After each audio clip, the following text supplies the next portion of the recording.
Olá, pessoal. Bem-vindos ao meu Instagram. Daqui a pouquinho vão chegando aí, nós vamos ter uma conversa muito especial, um bate-papo muito especial com o Pastor Cote. Pastor Cote, eu não sei se vocês conhecem, aliás, é impossível que eu não conheça o Pastor Cote, mas ele é um grande escritor, líder da Jocum, tem uma base aqui em Curitiba, Mirante Tamandaré. Pastor Cote é uma das pessoas mais éticas, politizadas pastores que eu conheço. Então, dos pastores que eu conheço, olha que eu conheço um monte de pastor no mundo todo, que é ético mesmo e que entende de política, que não tem medo de colocar a cara, é o pastor Cote. Além de ser escritor, tem centenas de livros, né? Me sinto pequenininha com meus 9, que já é muito para mim. 9 livros publicados, mas o pastor Cote, gente, tem muitos livros e um deles falando sobre depressão. E nós vamos falar sobre transtorno mental em tempos de pandemia. Pastor Cote já chegou, vou chamá-lo, tá, gente? Aguardar o pastor Cote entrar para a nosso bate-papo. Paz, pastor, tudo bom, Olá, minha querido? querida. Enfim, consegui conversar com o senhor. Estava aqui tecendo elogios, né? Ao Então, pastor doutora Cote. Marisa Lobo, puxa vida, que prazer, né? A gente já se Igualmente, conhece pastor. aí de uma longa data, né? Com certeza. Eu não Inclusive sei se o você. senhor sabe, mas eu vou Ah, já contar, que por causa de uma palestra na Jocum que eu dei sobre a ditadura ideológica de gênero, eu fui sim. processada, não sei se o senhor sabe, né? Por um É, não fiquei militante. sabendo na época. Então, por um Meu Deus. militante lá da Universidade da Bahia, que trouxe a Judith Butler aqui para o Brasil e pegaram a minha palestra na Jocum e processaram, mas perderam na justiça, né? Ou seja, a justiça disse que eu tenho direito de falar contra a ideologia de gênero, contra as ditaduras, seja elas quais forem, né? Mas só para É falar que o senhor tem verdade. uma história, né, na minha vida aqui em Curitiba. Mas então, pastor, nós estamos aí, vamos direto ao assunto, com dois assuntos polêmicos, né? Bem atuais. E que tal a gente perder, não, ganhar 10 minutinhos antes do nosso assunto, que é pandemia, transtornos Sim. psicológicos, né, em tempos de pandemia? Eu queria saber um pouquinho a sua opinião para um assunto que está aí na mídia falando toda hora, inclusive eu já escrevi 3 artigos sobre, que é aquele aborto, não dá para a gente deixar de falar, o aborto Sim. que aquela menina de 10 anos foi obrigada a realizar, né? Obrigada a realizar, uma menina que foi vítima de estupro, uma criança, na verdade, a gente pode nem falar que é uma menina, né, mulher, mas uma criança bebê, vamos falar assim, porque ela está com 10 anos, uma menina de 10 anos que foi estuprada durante anos e a família nunca percebeu, né? E a menina então ficou grávida, só ficou se sabendo que ela estava grávida, já com a gravidez adiantada, e infelizmente ontem ela foi levada, porque foram os adultos que a levaram, né, e os movimentos feministas, a fazer um aborto de uma criança também de 5 meses, que mais uma semaninha, 2 semanas no máximo, poderia ter sido retirada Sim. do útero, ter colocado numa incubadora e essa criança poderia lutar pela vida, né? Foi uma tragédia duplamente, a gente entende isso, eu como psicóloga e como cristã entendi a dupla tragédia da criança menina de 10 anos e do bebê que foi impedido de nascer e de uma militância absurda que só deu à criança uma única situação, o poder de matar uma vida, mas não o poder de salvar 2 vidas, né? O que o senhor É achou? Como o senhor está verdade. se sentindo com essa tragédia de ontem? Então, quando a gente olha para essas situações assim, a gente que trabalha com aconselhamento, de certa forma, esse é o nosso dia a dia, né? A gente sempre está interagindo assim com tragédias, com conflitos de muita gente, né? E lógico que assim, quando a gente entra na questão do aborto, a gente tem um posicionamento assim muito radical mesmo, Radical. porque toda pessoa que de fato acredita em Deus entende que todo ser humano foi criado à imagem e semelhança de Deus e por isso tem um valor inestimável. Não é? Com certeza. Agora, essa situação, né, doutora Marisa, é uma situação assim, inusitada, né, porque ela tem fatores, de certa forma, que deixam a situação assim, um pouco mais complicada, né? Tem detalhes aí bem difíceis, né? Mas quando eu atendo essas situações assim que são mais complexas, uma coisa que eu respeito muito é o que a gente reconhece como sendo as esferas de autoridade que a Bíblia, né, Deus estabeleceu na sociedade. Para toda situação de conflito, normalmente, a gente pode reconhecer pelo menos 4 esferas de autoridade. Né? No caso aqui do aborto, né, que é um aborto que é fruto de estupro e etc., uma criança com 10 anos de idade. Não é? Então, eu acho que a gente precisa de pensar isso multidisciplinarmente. Não é? Então, acho que essas 4 esferas aí, por exemplo, que a gente precisaria de incluir no processo de conduzir a situação. A primeira seria a família, né? Vamos dizer assim, família, igreja, ciência e governo. Não é? A gente precisaria de ouvir pessoas realmente que têm a cabeça no lugar, de preferência de cosmovisão cristã. Né? É verdade, hoje em dia é pastor. complicado. Se você vai ouvir um ateu sobre isso, a sentença já está dada. Né? É verdade. Mas, porque, por exemplo, vamos dizer que eu acho que a esfera mais importante é a família, né? Se essa menina, se os pais lá são pessoas que falam assim, puxa vida, não, vamos dizer que eles têm a cabeça no lugar, olha, ela não tem condição de criar essa criança, mas nós queremos criar essa criança, não é, no lugar Ou dá para dela, adoção, né? ou dá para adoção. Não é? Olha, Marisa, eu já vi tantas situações de crianças fruto de estupro que foram recebidas até pela mãe, pelos familiares da mãe. São testemunhos tremendos. Muito grande. Onde abundou o pecado, superabundou a graça. Entendeu? Mas sabe, pastor, que nesse momento, assim, a gente tem que olhar todas as questões, mas em todas as questões que nós olhamos, uma coisa nós concordamos, né? A exposição dessa menina de 10 anos, como foi feita pelos próprios Sim. movimentos que nós defendemos, que é movimentos que defendem a vida, isso nós temos que repudiar, né? Ninguém poderia usar o nome dessa menina, dar endereço na internet e depois ir lá fazer uma confusão, xingar a mãe, xingar a família e tudo mais. Meu Deus. Eu creio assim, já era uma assim, tragédia a menina ter sido abusada, né? Aí a menina estar grávida. Onde nós erramos? Eu fiquei pensando assim, onde nós erramos e onde o movimento abortista ele acertou. Porque ele pegou aquela mãe, aquela criança fragilizada e já imediatamente ele deu a saída de arrancar aquele estorvo, porque é isso que o movimento abortista faz, né? E em prol da menina, porque a menina não tinha que carregar aquela vida.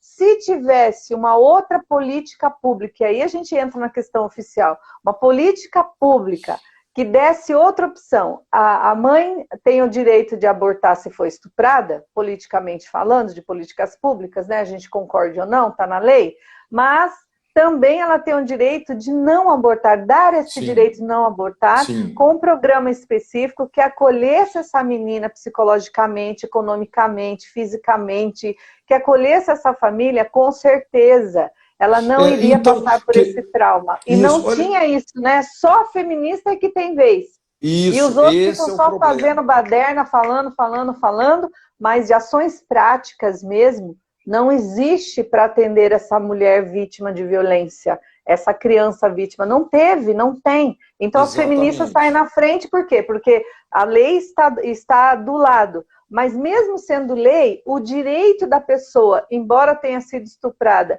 de não querer fazer o aborto e ter esse acolhimento para doar a criança que seja, não precisa ficar com a criança. O primeiro direito é o direito pela vida, né?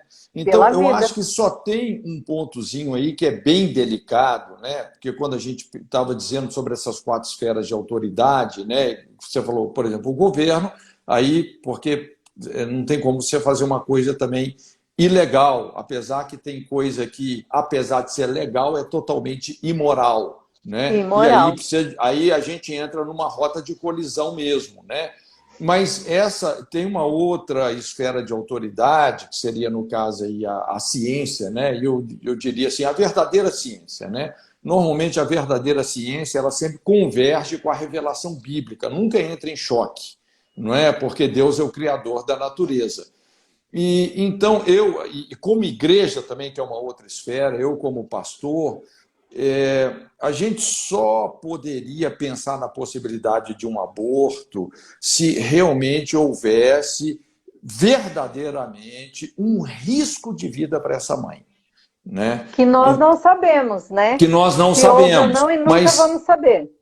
Porque agora, os médicos militantes não vão deixar saber, pastor. Isso. Esse é o problema. Agora, hoje, o que acontece assim, né? A ciência tem tanto recurso, que eu acho que essa possibilidade ela acaba ficando assim muito reduzida, não é? Porque vamos dizer, numa condição extrema mesmo, que você tem que escolher entre a vida da mãe e a vida do filho. Normalmente você vai optar pela vida da mãe, não é? Então, assim, se não tem esse risco, como você até colocou no início, puxa vida, a gente espera aí mais 2 semaninhas para inteirar 6 meses, não é? Faz uma cesárea, né? Coloca a criança numa incubadora. O que não falta hoje é gente que quer adotar essa criança. Com certeza. Então, poderia assim, ter sido feito exatamente isso. Eu penso que a gente poderia ter dado um outro desfecho realmente para essa situação, né? Então, salvado a menina, salvado a criança e prendido o bandido imediatamente. Exatamente. Né? E punições severas para o pedófilo. Inclusive, em Marisa, olha só, assim, eu já atendi centenas de casos, casos sérios, psicopatologias sérias de pessoas que passaram pela experiência de abortar uma criança. Entende? Eu me lembro, inclusive, de um senhor, né, que ele participou do aborto do filho, e o aborto foi feito em casa, e a pessoa que fez o aborto colocou o feto na mão dele e pediu para ele jogar no vaso e dar descarga. Só que o feto estava vivo. O feto estava vivo. Então, quando ele olhou para aquela criança na mão dele, agonizando, e ele tendo que jogar no vaso e dar descarga, ele desenvolveu, a partir disso, um processo depressivo que já durava 9 anos. Então, essa menina, né, de 10 anos aí, né, assim, que ainda, apesar de ter não tem consciência ainda da realidade biológica, né? Entre aspas, de ser mãe, mas psicologicamente falando, ela seria, eu acho que seria menos doloroso, menos traumático ela suportar essa gravidez do que ela passar pela experiência de abortar. De ser conivente com o assassinato semanas, do filho. Né? Sim, porque embora ela seja inocente, a criança também é inocente, só que ela, menina, não tem essa consciência, porque ninguém colocou essa consciência nela ainda, mas um dia ela vai ter, quando ela olhar na internet, quando ela ver tudo que aconteceu, então ela pode desenvolver um trauma muito maior do que se ela tivesse... Veja bem, né, Marisa, ela com 10 anos, eu entendo da seguinte forma, né, normalmente a gente considera essa idade da razão em torno aí de 6, 7 anos de idade, né, inclusive esse processo de formação cerebral, não é? Normalmente 90% do cérebro ele é formado aí até os 6, 7 anos de idade. Então, até os 6, 7 anos, realmente a gente não tem como responsabilizar uma criança. Não é que ela não saiba, que a criança não saiba o que é certo e errado. Né? Tanto é que, por exemplo, uma criança de 3 aninhos de idade, quando ela faz uma coisa errada, por que ela faz escondido? Ela faz escondido porque ela sabe que está errado. Só que ela não tem maturidade ainda para ser responsabilizada moralmente por isso. Com certeza. Não é? E devido ao trauma do abuso também, o ódio que ela deveria sentir pelo tio que abusou, então isso incapacita ela de entender essa vida, né?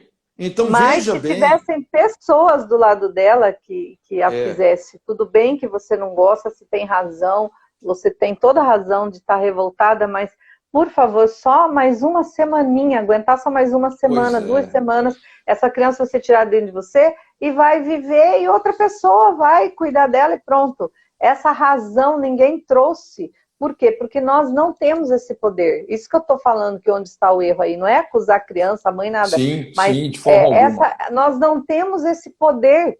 Por quê? Porque o movimento abortista tomou conta.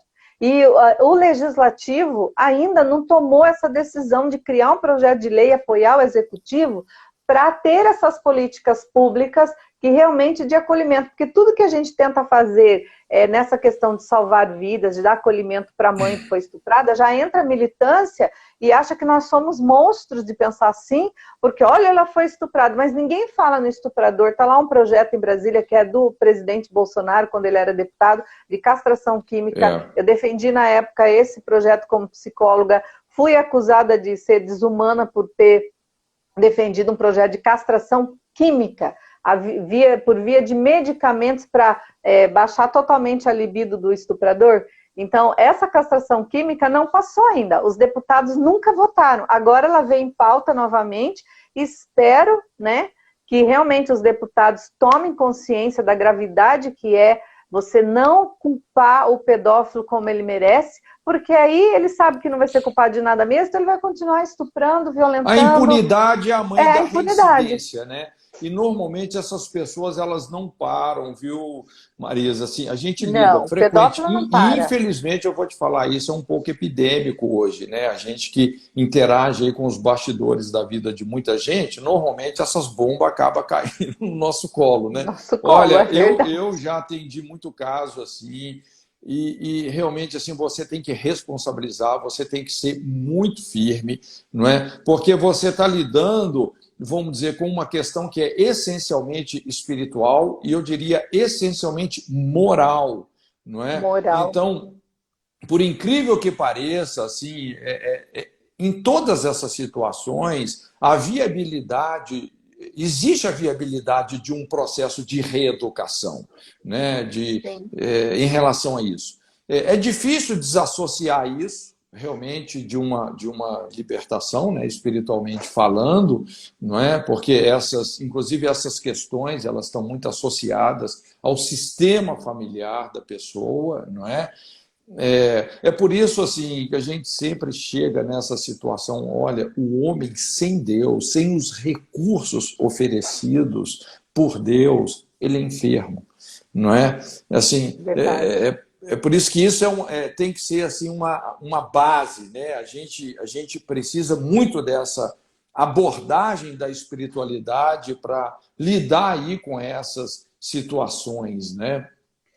Mas e a gravidade desafiador. disso é desafiador. E a gravidade disso, né, trazendo para o nosso tema essa pandemia do Covid, é esse isolamento social radical que também está favorecendo o abuso infantil, porque já tem estatísticas provando que a criança está presa dentro de casa com o abusador. Então, isso também é complexo, né? As crianças têm que ser protegidas, então nós estamos num processo, nós fazemos isso de tentar proteger a criança ao máximo, mas infelizmente nós estamos perdendo terreno mesmo, nós temos que nos empenhar mais mesmo e ajudar até o governo nessa proteção à infância. Porque uma coisa é projetos que você lança como uma prevenção universal em mídia e tudo mais, outra coisa são políticas públicas mesmo voltadas à proteção dessa criança efetiva. E para isso depende muito do legislativo ajudar, né? Então o legislativo, infelizmente, eles estão em falta. Porque tem muitos projetos que foram engavetados de muitos anos atrás, de deputados que são encarados como, se o deputado é evangélico, como um proselitismo religioso, aí não é feito. Então as crianças, elas estão realmente desprotegidas e nós vamos ter que, a partir desse caso que foi triste porque não foi um aborto comum, foi de uma criança de 10 anos, mas também foi numa idade gestacional muito adiantada, 28 semanas, foram 5 meses, quase 6 meses, e eu vi uma foto que eu tenho vontade de fazer um vídeo, colocar bem grande na televisão, mas eu tenho que me acostumar com a foto, que é um bebezinho de 22 semanas numa incubadora lutando pela vida.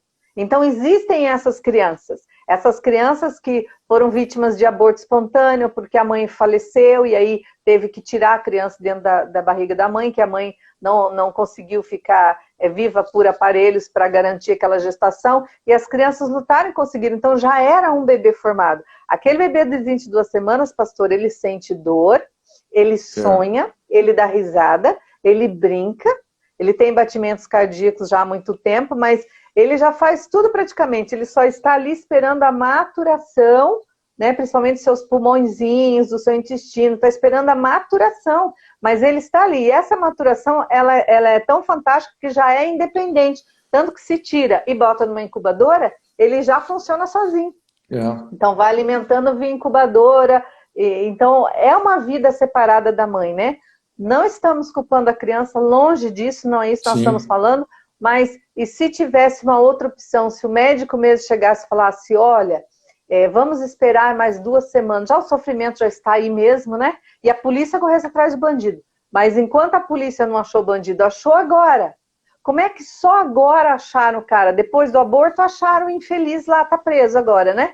Mas se o médico, se tivesse uma rede de proteção a essa criança, dando essa segunda opção, duvido que com uma segunda opção a mãe decida duplamente sofrer esse abuso, porque é um abuso. O aborto é uma violência contra a mulher.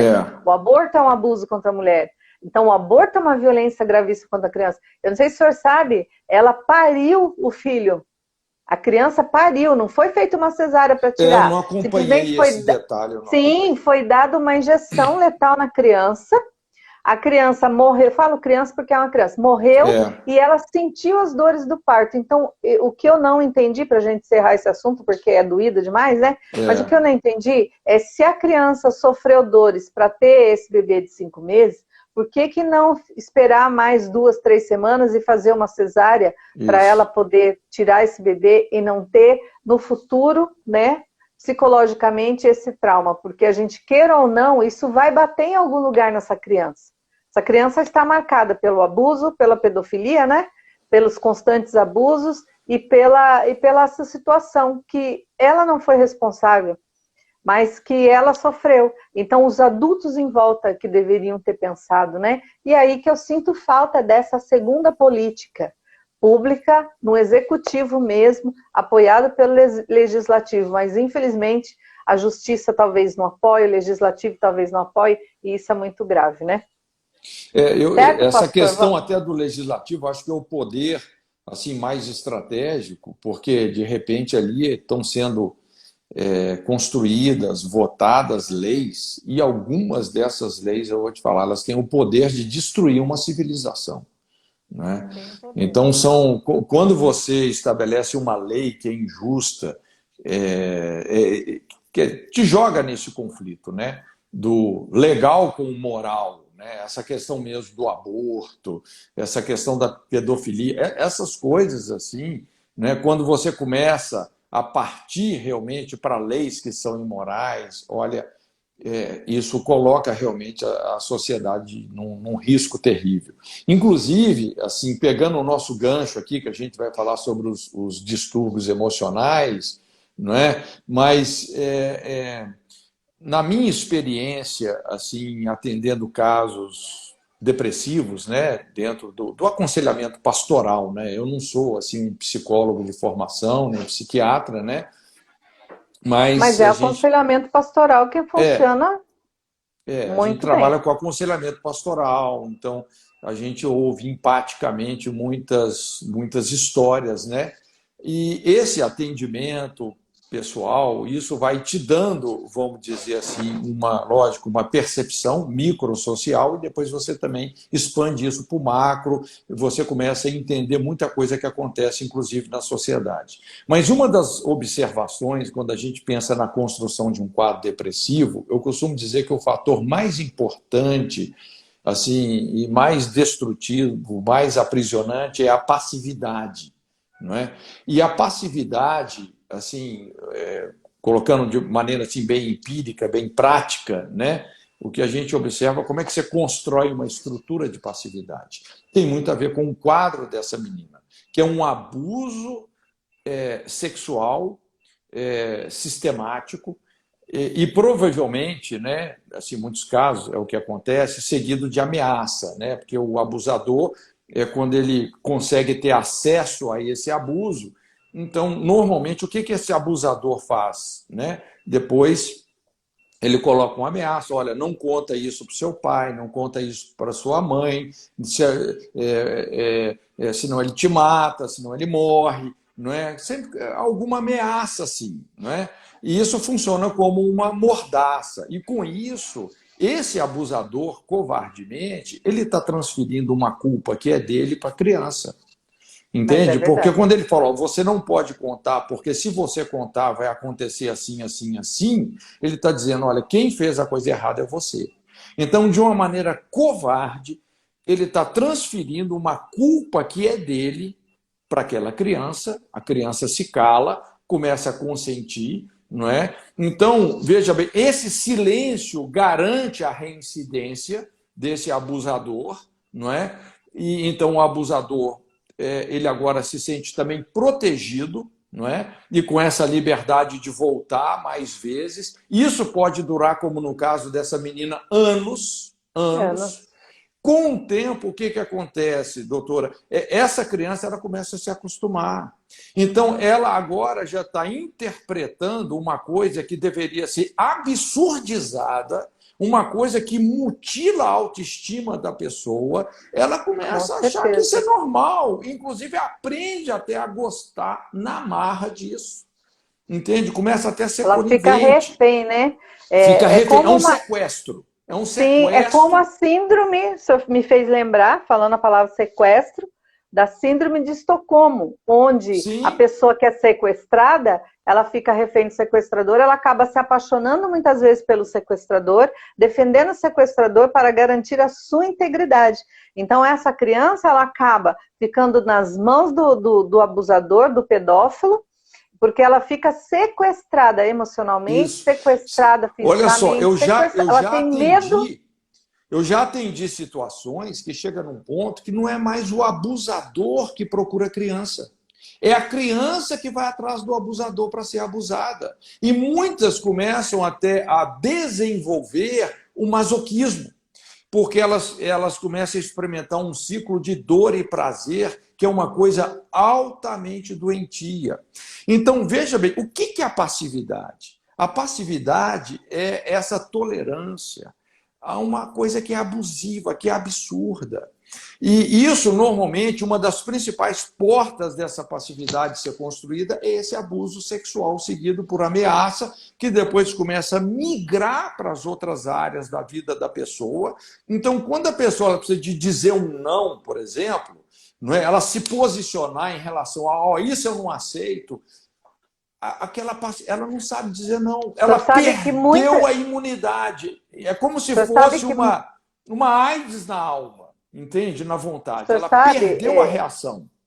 Pastor, que tem pessoas que eu conheci que tinham esse trauma de não conseguir nunca dizer não, de ser violentada pelo próprio parceiro, pelas próprias pessoas, desenvolve uma dependência emocional de pessoas, ou seja, aquela mulher que passa de mão em mão, aquele menino que se prostitui, que passa de mão em mão, porque acostumou, é isso que tem para a minha vida. Então, é isso que aconteceu comigo, internalizou, se sente nojento, se sente com raiva, é culpado depois, porque desenvolve uma culpa. A criança ainda acha que é culpada do próprio abuso, porque o abusador é um psicopata sexual, então ele consegue dominar, tornar essa vítima refém, dominar a mente dela, a ponto dela se achar culpada de ter na mente dela provocado de alguma forma aquele abusador. É isso que os abusadores fazem as vítimas pensarem. Inclusive, assim, um ponto contundente na restauração dessa pessoa é ela se libertar dessa falsa condenação, dessa mentira. Isso. Porque não é culpa, é uma falsa culpa. Porque essa criança, ela está sendo covardemente abusada, ela não tem culpa nenhuma disso, ela não tem responsabilidade nenhuma disso, mas, de repente, ela acabou admitindo esse rótulo. E, olha, isso cava fundo na alma de uma pessoa. É interessante... Raízes da depressão, muitas vêm desse tipo de abuso. E, às vezes, não é nem um abuso físico, é um abuso emocional. Às vezes, ele não precisou estuprar, engravidar a pessoa, mas o fato de cometer abusos, ou seja, expondo a criança, a vítima, a violência sexual, a formas sexuais de terceiros, por vídeos, por TV, por fotos, de aprisionar com palavras, passando a mão na criança. Então, às vezes, não é uma violência física que ele faz, Sim. É uma violência psicológica, social, é ameaça da família. Às vezes a criança recebe dinheiro, não tem dinheiro em casa, isso que dá muita pena. A criança não tem recurso, está passando fome, de repente vê um safado desse, oferece R$5, R$10 para uma criança, e a criança pega esse dinheiro com esse dinheirinho que vai comprar comida lá na casa. Então ela costuma se prostituir com 10 anos de idade. Nós sabemos a realidade do país, principalmente no Nortão, no fundão do Nortão do Brasil, a gente sabe que as crianças, muitas se prostituem e que os próprios pais ainda dão à criança a prostituição para conseguir dinheiro. Então elas acostumam com essa vida, né? E quando elas ficam grávidas, elas fazem aborto. Esse aborto dessa criança de 10 anos, nós ficamos sabendo. Mas muitos abortos acontecem e que a gente não sabe, porque essa criança está desprotegida. Esse é o problema maior, né? A verdade, como a gente estava falando, esses índices, né? Porque, assim, em média, aí, pelas nossas fichas de aconselhamento, de 30% a 70% das pessoas, e isso é uma estatística aqui no Brasil, dependendo da região, né? De 30% a 70% das pessoas confessam que sofreram algum tipo de abuso ou molestação sexual na infância. Tem regiões aqui no Brasil, principalmente você falou o norte, né? O norte do Brasil, a zona oeste do Rio de Janeiro, são regiões que a gente também trabalha bastante, que chega a 90%, Marisa. De cada 10 pessoas, 9 delas passaram por uma dramática experiência de sofrer um abuso ou uma molestação sexual na infância. Não é? E o senhor sabe a gravidade no norte que uma pessoa abusada, o senhor sabia que, psicologicamente falando, que uma pessoa abusada na infância pode desenvolver pedofilia? Sentimentos por criança. Sim, então, veja a catástrofe que é tudo isso. Um abusador, um abusado de antigamente pode virar o abusador de amanhã. É uma reprodução. É grave isso demais. Na verdade, esse assunto ele é muito amplo, mas quando a gente começa assim, a pontuar as consequências, né? Consequências morais, espirituais, emocionais, psicológicas de um abuso sexual, rapaz, é um estrago assim que é difícil de mencionar. Eu costumo dizer... essa é uma das maiores pandemias que nós temos no Brasil. A maior pandemia é essa. Eu costumo dizer que o abuso sexual na infância é o assassinato da personalidade. Primeiro porque você está mexendo com a identidade da pessoa. Você sabe que a base da identidade humana é a sexualidade, né? Criou, pois, Deus, o homem, a sua imagem e semelhança, macho e fêmea os criou. Essa é a primeira pergunta da vida de qualquer ser humano. A primeira pergunta não é qual é o nome. Você não pode nem dar um nome se você não definir o sexo, não é? Então, macho e fêmea é criação. Isso é criação. É a base da identidade humana. E essa violência sexual, ela entra e ela conflita justamente essa identidade. Exatamente. Porque uma pessoa que ela não sabe se definir na sua sexualidade, como a gente... Eu tenho profunda compaixão por pessoas que estão sofrendo dissociações aí nesse campo. Eu tenho profunda compaixão. Eu me lembro uma vez, conversando com um rapaz, ele falando assim, puxa vida, pastor, da cintura para cima eu me sinto homem, da cintura para baixo eu me sinto mulher. Não é? Puxa, é uma coisa, assim, honestamente, eu tenho uma compaixão muito grande. Lógico que quando você vai entender o sistema familiar dessa pessoa, você vai lidar com as questões, toda a construção geracional que acarretou isso, porque esse tipo, eu diria assim, de perseguição espiritual, isso é uma perseguição, não é? Isso tem muito a ver com o sistema familiar e com heranças espirituais. E não é só no campo da sexualidade. Né? Sim, não é essa só desconstrução no campo da sexualidade, familiar. Marisa. Isso aqui é bem importante. Às vezes é no campo da violência, porque às vezes, quando a gente fala só em homossexualidade, o pessoal já te rotula de preconceituoso. Né? Mas quando a gente pensa em violência, eu atendo casos, por exemplo, de crianças com 5 aninhos, elas já têm assim, uma tendência para violência com requinte de crueldade. Entendeu? Você vê que isso não é da natureza da criança, não é da natureza dela. Por desconstruída a identidade, criada essa nova identidade a partir da violência do conflito, né? E não só do conflito, mas tem toda uma história relacionada ao sistema familiar dessa pessoa, que a gente tem que saber lidar com isso, não é? Fazer uma desconstrução disso. Então, é importante entender, por exemplo, uma criança com 5 aninhos, né, que já tem tendência à violência, tendência ao ocultismo, tendência à imoralidade. Às vezes tem criança de 5 anos que já tem vida sexual ativa, é a criança mais nova abusando da mais velha, por incrível que pareça. Então, isso daí são só os alarmes estão soando.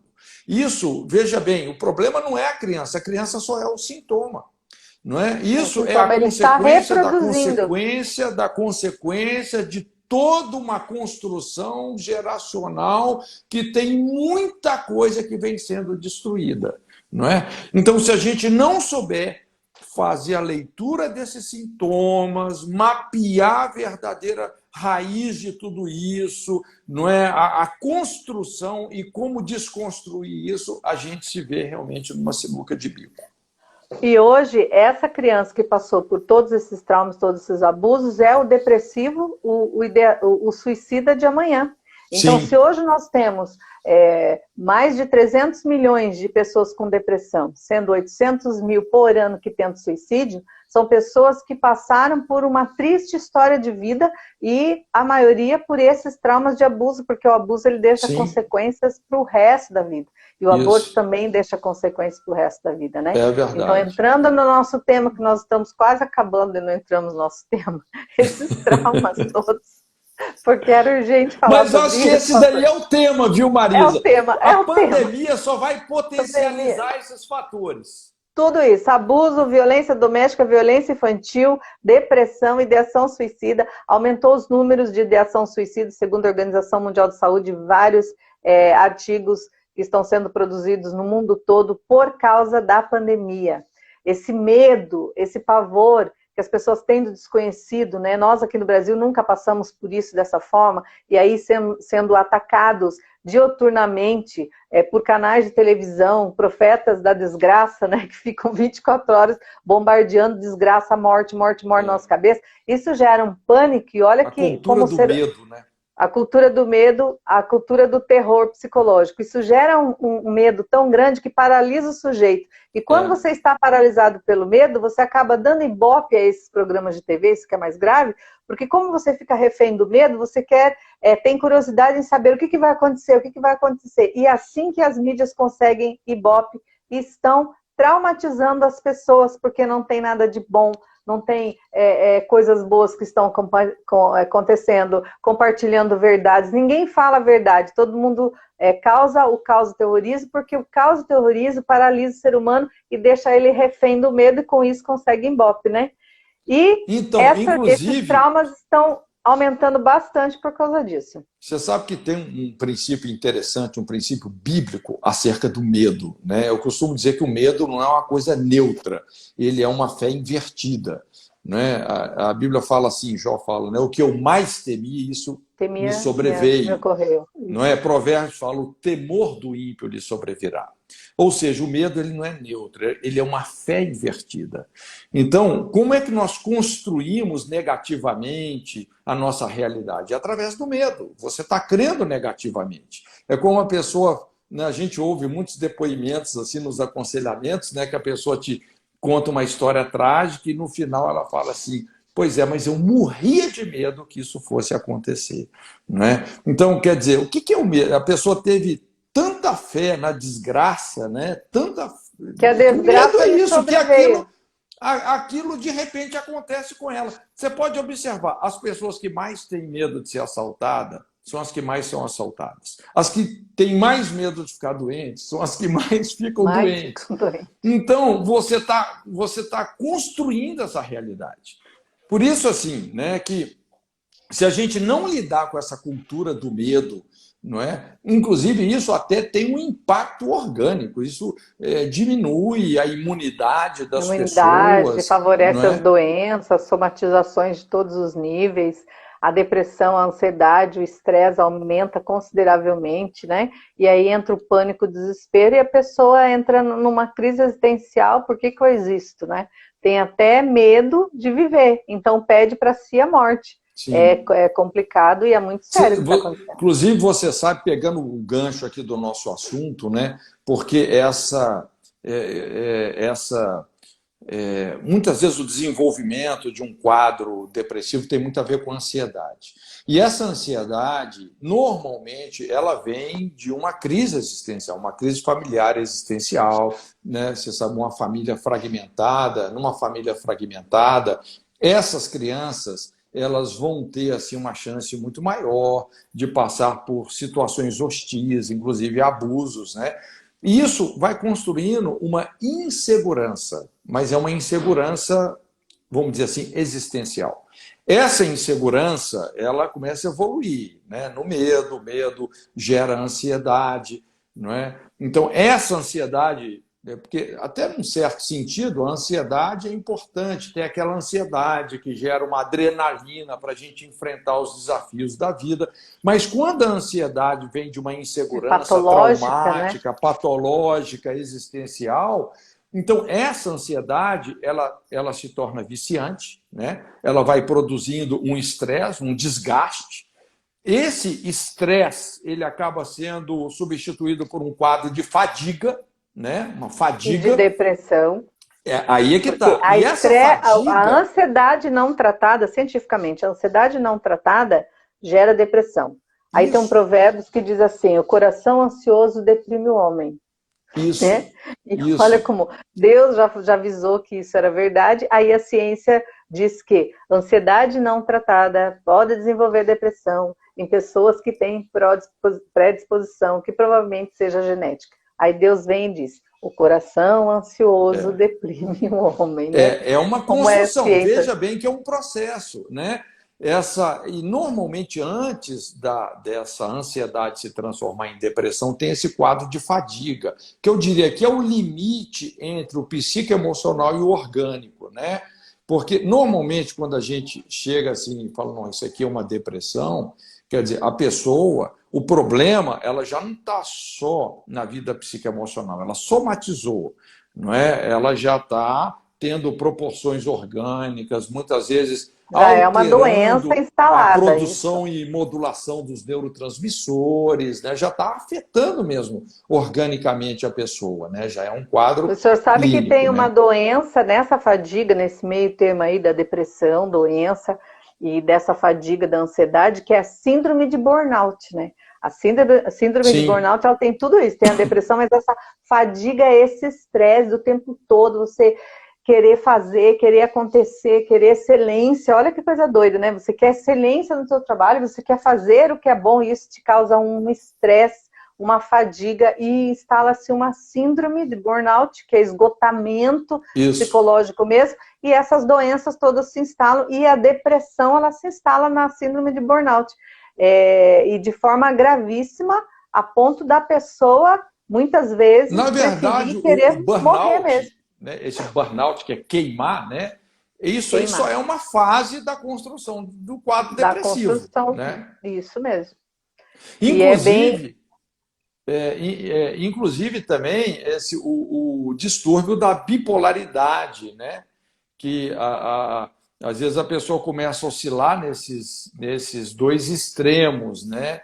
De ansiedade, um extremo crítico de ansiedade. O senhor sabe, pastor? Pode Sim, falar, pode desculpa. falar, pode falar. Lá com a editora Central Gospel do pastor Silas, eu fiz um projeto chamado Psicologia Cristã, que o mundo vai me matar, né? E nesse projeto são 10 livros Até que falando enfim sobre surgiu alguém para mental. fazer isso, viu? Isso. Aí eu mandei o projeto à Elba e o Silas ficaram encantados. Então já saiu 2 dos 10 livros sobre transtorno mental. Um é estresse e ansiedade, que infelizmente eu não tenho aqui para mostrar, mas outro é esse aqui, autoestima da criança, que tem a ver com o nosso tema de promover essa autoestima e esse autoconhecimento da criança até para ela se valorizar.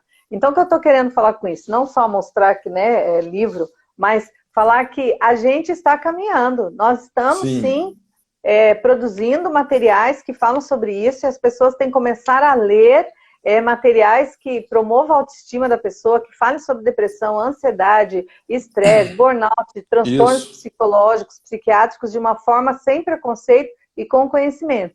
Aí eu me lembrei de um livro que o senhor tem, que fala das raízes da depressão. Isso. O senhor podia falar rapidinho desse livro para mim, pastor? Que eu não tenho ele, eu gostaria de adquirir. Inclusive. Então, não, vou te mandar, tá? Depois você só me passa seu endereço que eu vou te mandar. Eu tenho esse aqui, Superação, Ansiedade, Depressão e Suicídio. Esse livro eu lancei lá na Flórida. Esse Estresse e Ansiedade, da editora Central Gospel. 4 livros sobre criança e infância, estabelecendo o equilíbrio emocional das crianças, para indicar. E esse livro do senhor aí é muito importante nesse momento de pandemia. Me fala um pouquinho sobre o seu livro. Então, nesse meu livro, o que eu faço? Eu faço ali um apêndice inicial, mostrando as causas orgânicas da depressão, porque tem gente assim que tende a espiritualizar tudo, né? Você conhece nosso povo, né? Sei. Muito bem. Então, é importante entender que um quadro depressivo ele é multifatorial, né? São vários fatores de diferentes naturezas que vão se sobrepondo, não é? Construindo um quadro que pode ser desafiador. Por isso, assim, não tem uma receita de bolo, né? Inclusive, a gente tem que saber desenterrar essas raízes, né? Cada situação é uma situação, por isso que até esse título, né? Raiz da depressão. O conceito de raiz é um conceito dinâmico, né? Porque uma raiz ela cresce, ela aprofunda, ela se esconde, não é? Como ela pode também ser desenterrada e conhecida, cortada, tratada, né? Então, desenterrar raízes não é uma coisa fácil, né? E a depressão precisa de ser arrancada pelas raízes. Não adianta você lidar só com os efeitos colaterais. Biopsicossocial e espiritual. 4 dimensões, né? Exatamente.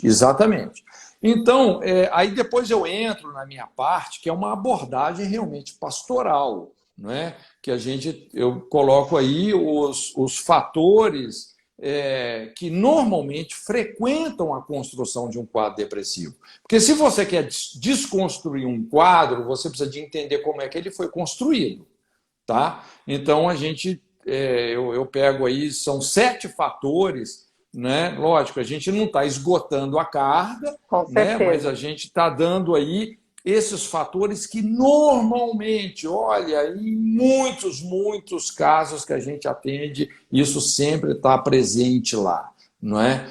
E aí é uma conversa longa, né? Mas eu começo falando ali sobre a quebra da lei do sábado, né? Que é um estilo de vida baseado nesses extremos ou de ansiedade ou ociosidade, porque tem 2 maneiras de você violar o sabá, o descanso, não é? Deus estabeleceu uma proporção aí, não é? 6 dias você trabalha, você descansa, não é? Se não descansa, vai daqui a pouco desenvolver a síndrome de burnout, né? É o esgotamento pelo trabalho.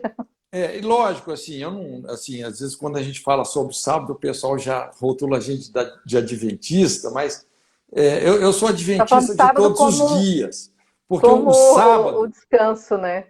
o sábado, na verdade, né, o cumprimento absoluto do sábado, o sábado é uma pessoa. Quando Jesus disse: "Vinde a mim todos vós que estáis cansados, sobrecarregados, eu vos aliviarei. Aprendei de mim, porque sou manso e humilde de coração, e encontrareis descanso para as vossas almas. O meu jugo é leve, o meu fardo é suave." O que Jesus estava dizendo? Olha, eu sou o sábado.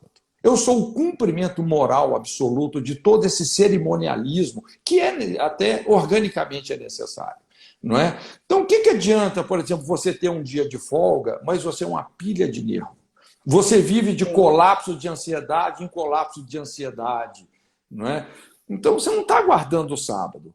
E não somos nós que quebramos a lei é que nos quebra. Não é? Então é Verdade. isso, lançando sobre ele toda a vossa ansiedade, porque ele tem cuidado de vós, a gente aprender esse estilo de vida de entregar os De nossos excessos descansar. emocionais para Isso, em Jesus. um dia da semana você descansar, o descanso, né? Que é importante. A Isso, ciência diz que você tem que descansar, você tem que tirar férias, você tem lógico. que ter o teu momento de lazer. Então, para a gente encerrar, tá quase encerrando nossa live, né? Falando Nosso Deus, é nessa, mesmo. nessa pandemia, esse esgotamento de ficar preso dentro de casa, muitas coisas nós podemos fazer para aliviar esse estresse, como estabelecer uma rotina, né? Nessa rotina colocar leitura de bons livros, ouvir Sim, boas músicas, boas séries e filmes, por que não? A pessoa acha que a gente só tem que ficar sim, lendo Bíblia o dia inteiro e só indo na é, igreja, assistindo culto online, não é tem que só ter o isso. lazer. Você tem que ter o lazer, cuidar das plantas, tentar fazer de alguma forma mexer o corpo, ainda que seja pela televisão, pelo YouTube, bota uma aula lá e faça. Nós temos que fazer de tudo para aliviar o estresse. E aproveitar e curtir nossa família, curtir nossos filhos, arrumar a sua casa, arrumar o seu guarda-roupa, aproveitar para pintar a casa, né, pastor? Para É plantar, verdade. cuidar do seu ninho, da sua casa e do seu casamento, né, da sua família. Hoje todo mundo fala, violência doméstica, os casais se separando por causa de pandemia, por causa do isolamento. Se está ruim porque você está em isolamento, é porque já estava antes, não é a É. pandemia que acabou com o teu casamento, Só né? está Então, revelando, a pandemia está revelando muita está coisa. revelando quem você é. Então, aproveita e começa a pedir perdão e mudar a sua vida, Isso! né? Por melhor, né? Que Deus está revelando nas pandemias o que realmente você é. Por quê? O teu casamento tende a ficar muito melhor, a tua família muito mais unida, os teus filhos muito mais felizes, né? Isso alivia bastante estresse. E para quem quiser comprar os meus livros, vai lá no www.marisalobo.com.br, me siga pelas redes sociais Marisa_Lobo. E o pastor, para adquirir seus livros, pastor, como que faz? Na editora Jocum, né? editorajocum.com.br. Tá. E Ô, nas redes? Marisa, vamos Ah, só para que faltam uns minutinhos, né? Eu, é que eu tô sem relógio honestamente, aqui, eu tô apavorada. honestamente, assim, eu fiquei. Não, ainda tem uns 8 minutos aqui. Ah, é Eu ótimo, vou fiquei ativar muito o feliz em comentário. saber que você está se candidatando aí à Prefeitura de Curitiba, né? Já há um tempo eu te acompanho aí também nas redes sociais, não é? E você realmente, você tem uma pegada para ocupar espaço aí nessa área. Eu, pessoalmente, assim, eu tenho uma responsabilidade cidadã com a política, né, como pastor também, e como indivíduo, né? Mas o meu chamado não é um chamado partidário, né? Lógico, eu entendo que a gente precisa de ter pessoas que têm um chamado partidário, não é? E que vão realmente ocupar espaço, né? Não tem vácuo. Se a gente não ocupa espaço, uma outra pessoa vai ocupar. E eu vou te falar, um candidato, um mau candidato, ele pode destruir uma geração, né? Com Essa certeza. é a verdade. Eu E coloquei, um bom pastor, meu nome. candidato, ele pode, um bom governante que tem realmente assim os princípios corretos, né? Puxa vida, pode ser um divisor de águas para a gente mudar a nossa realidade, que eu acredito é o que Deus está fazendo aqui no Brasil. Então, eu fiquei muito feliz aí com essa possibilidade de você ser candidata a Sim, eu sou prefeito em Curitiba. Fala para a pré-candidata. gente aí. Eu sou pré-candidata mesmo prefeito em Curitiba. Você me conhece, sabe a minha estrada há muito tempo, né, aí na política, mas realmente como consultora, como assessora parlamentar no Brasil inteiro de vários deputados e vereadores e prefeitos. Então a gente tem uma história. Eu sou presidente do Isso Caiu do Céu, vindo do vereador Fernando Borja, da Lagoinha, lá de BH, então ele que me pôs nessa. Sou presidente do Partido Avante aqui no Paraná, um partido que para nós aqui no Paraná é extremamente conservador mesmo. Nós vamos levar a bandeira conservadora, a bandeira pró-vida, pró-família. Eu sei que muita gente já está me criticando, falando, você não pode levar essas bandeiras. Posso, alguém tem que fazer isso, né? Sim. Então, eu sou mesmo pré-candidata, em setembro se consolida, né? Como candidata, ainda não sou candidata, não posso pedir voto e não estou pedindo. Mas estou dizendo que eu tenho essa chance legal de ser pré-candidata a prefeita de Curitiba, e eu coloquei o meu nome e vou ser. Meu nome foi muito bem aceito, já está pontuando aqui em Curitiba. E claro, né, a gente ficaria muito feliz se as pessoas conseguissem entender que é uma causa. Se nós ocuparmos as principais prefeituras do Brasil, a Maringá, a gente tem também um evangélico lá, advogado Calazans, nós temos também em Campo Grande, o Sérgio Arfuch, doutor Sérgio Arfuch, que é um promotor de justiça militante pró-vida, pró-infância, que também é candidato lá e está no Avante, é pré-candidato. Em BH, o Fernando Borja também é candidato a prefeito, pré-candidato, né, prefeito lá de BH. Então, assim, os conservadores estão dominando mesmo as capitais, e é aí que começa. Se a gente conseguir dominar as capitais, no sentido real da palavra, nós vamos sim conseguir mudar essa política e trazer de volta a esse executivo voltado à família, à proteção da infância, à proteção da criança. Isso é muito importante, né? E seria importante se as pessoas percebessem a importância de ter alguém do nosso Sim. meio ali com conhecimento, porque nós não temos essa chance, porque ninguém deixa um crente, seja homem, seja mulher, fazer parte desse sistema. Ele é fechado para nós, né?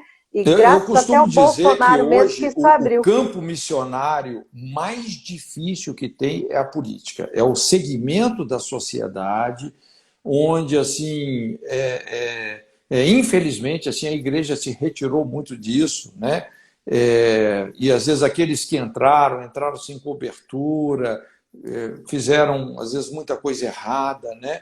Mas é impressionante, na história das nações, quando a gente estuda isso, as melhores fases da humanidade é quando a igreja cumpriu o seu papel, não é? Em relação ao governo, né? Em relação a essa área aí da política, né? Então, é uma área que a gente precisa de reconquistar com as pessoas certas, né? Respeitando os limites da laicidade, né? A gente Sim, sabe com disso. certeza, e as pessoas, os direitos humanos, mas tendo essa oportunidade conservadora mesmo. A gente precisa Sim, disso. O mundo está desconstruído, a educação desconstruída, a família desconstruída, a infância aí sofrendo dessa maneira. A gente tem que fazer alguma coisa, e felizmente é só mesmo com o governo conservador que nós vamos conseguir fazer isso, né?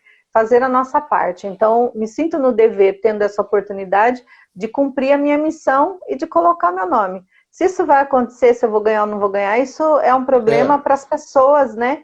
Decidirem, as pessoas que fazem parte dessa cidade, de perceber essa importância ou não. Mas também não vou sozinha, a gente está chamando várias pessoas de vários setores para estarem junto com a gente. Não acredito que uma pessoa vá sozinha, é de forma coletiva mesmo. E por um propósito, o propósito é a família, é a infância, é o conservadorismo mesmo sendo criticada essa bandeira da liberdade religiosa, das igrejas confessionais estarem participando de todo o processo executivo, de serem respeitadas. Hoje nós precisamos de muitas creches, nós não temos, pastor. Nós precisamos de escolas de primeiro grau, nós não temos. E se você tem a oportunidade de fazer uma parceria com a prefeitura, e de ter esses aparelhos prontos, fáceis e mais baratos para viabilizar até a questão da gestão e as pessoas, por que não, né? Esse preconceito contra o povo cristão, seja evangélico, católico, mesmo de outra religião, no processo político, isso tem que acabar, né? Senão nós vamos ficar sempre à margem. E chegou a nossa vez, desde a eleição do Bolsonaro. Por um né? lado, essa perseguição aí sempre existiu e sempre vai existir, né? Porque os valores que a gente sustenta assim, incomodam muita gente, né? E a igreja acaba funcionando como consciência do mundo, né? E a maioria Verdade. das pessoas não estão dispostas a ouvir a voz da consciência, né? Elas preferem o hedonismo, o prazer. Então, assim, o que elas querem fazer é torcer a consciência, né? Eu Mas nós sou temos que um cumprir o Davi, nosso né, papel. pastor? Eu sou o Davi. E eu conheço a história, né? Muito bem. Davi contra Golias, né? Mas que E Deus te abençoe, viu, doutora amém, Marisa, pastor. nessa empreitada aí, que Deus te dê muita graça, muita sabedoria, muita força, não é? E eu fico feliz Amém. porque Agradeço a muitos todas nomes os bons estão começando a aparecer, surgir não aí. é? Nós Verdade. temos uma igreja vibrante hoje aqui no Brasil Amém. e que realmente Deus elevou essa batalha aí para o nível do governo. E você faz Glória a parte Deus. disso aí, eu acredito. Amém. Pessoal, um abraço, tchau. Estou salvando a live, tá? Pastor, muito Maravilha! obrigada.